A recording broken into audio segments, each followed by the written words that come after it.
Quando a gente pensa no Brasil, uma das primeiras imagens que vem à mente é, sem dúvida, a de uma potência agrícola, né? Um gigante que alimenta boa parte do mundo. E essa imagem, vamos combinar, foi muito bem trabalhada por uma campanha de marketing super poderosa. Agro é pop, agro é tech, agro é tudo. Com certeza todo mundo já ouviu esse slogan em algum lugar. Ele foi repetido tantas vezes que acabou construindo essa percepção de que o campo brasileiro é uma coisa só: moderno, tecnológico, um motivo de orgulho nacional. Só que, e se essa palavra agro, na verdade, estiver escondendo uma realidade bem mais complexa? Uma realidade cheia de conflitos? Pois é nisso que a gente vai mergulhar agora, porque os dados contam uma história bem diferente. A verdade é que debaixo desse guarda-chuva do agro, existem dois mundos quase opostos. De um lado, tem o agronegócio, fazendas gigantescas de monocultura, tipo soja, milho e algodão, tudo focado para exportação. Do outro lado, a gente tem a agricultura familiar, milhões de pequenas propriedades que produzem a comida variada que chega na mesa de casa. Eles até coexistem no mesmo país, mas funcionam de maneiras completamente diferentes. E olha, essa divisão não aconteceu por acaso.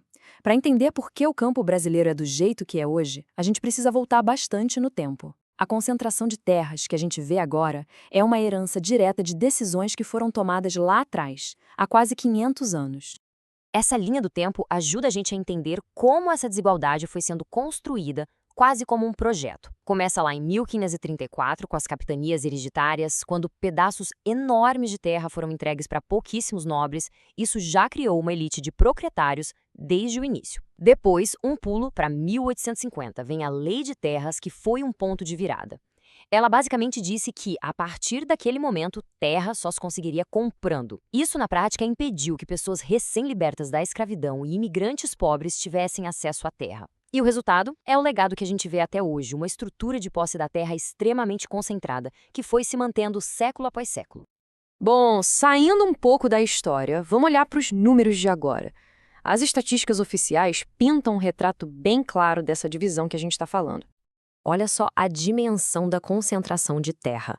Menos de 1% de todas as propriedades rurais, que são as fazendas gigantes com mais de 1.000 hectares, controlam quase metade de toda a área agrícola do país, 47,6%.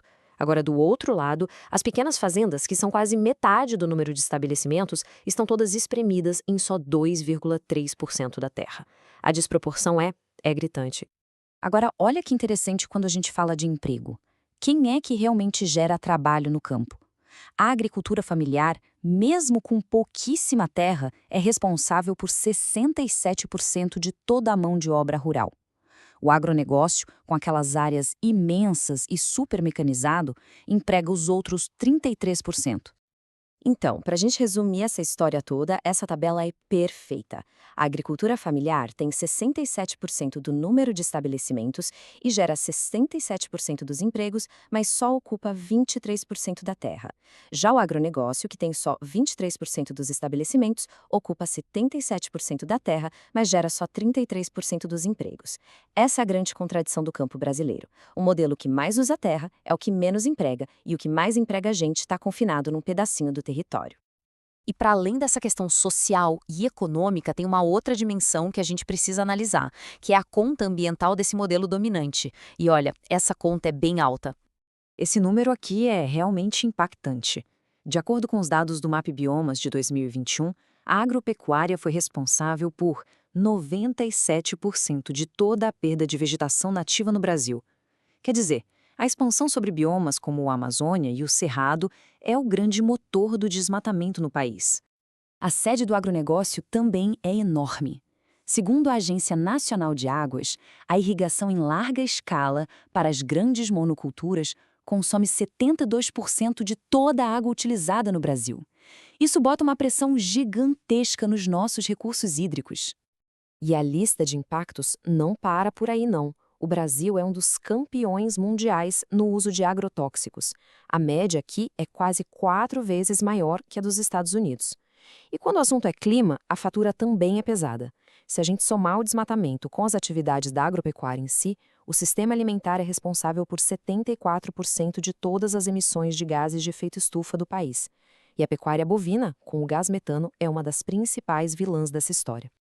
Sabe aquela narrativa de que o agronegócio é a locomotiva da economia que puxa o país para frente sozinha? Bom, uma análise mais a fundo mostra um setor que, na verdade, depende muito de apoio do governo e que, segundo os especialistas da fonte, prende o país num modelo econômico bem vulnerável. Esse gráfico deixa bem claro como o crédito do Plano Safra é distribuído. Para a safra 2025-26, o agronegócio empresarial teve acesso a mais de 516 bilhões de reais em crédito subsidiado. E a agricultura familiar? Cerca de 89 bilhões. A disparidade é gigante e mostra qual é a prioridade do fomento estatal.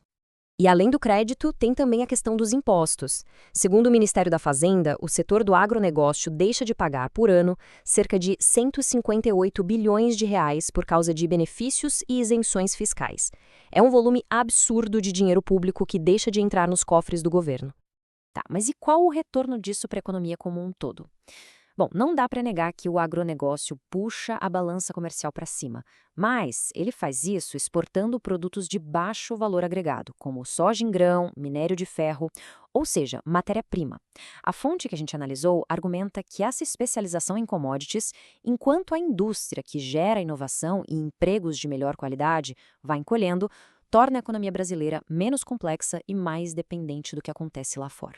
Diante de tudo isso, a análise basicamente nos coloca numa encruzilhada. Esse caminho que o Brasil tem seguido, focado nesse modelo agroexportador, ele é realmente sustentável no longo prazo?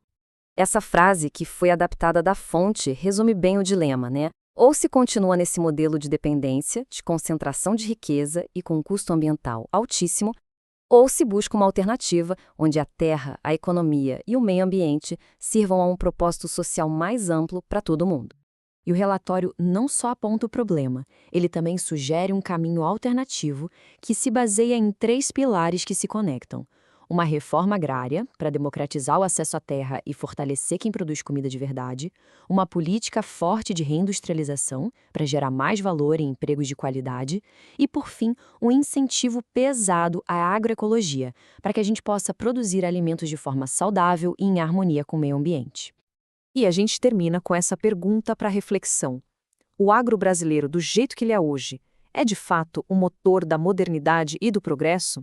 Ou será que ele é, na verdade, a continuação de um privilégio histórico construído em cima de uma base de muita desigualdade? A resposta para essa pergunta, com certeza, vai definir não só o futuro do campo, mas o futuro do país inteiro.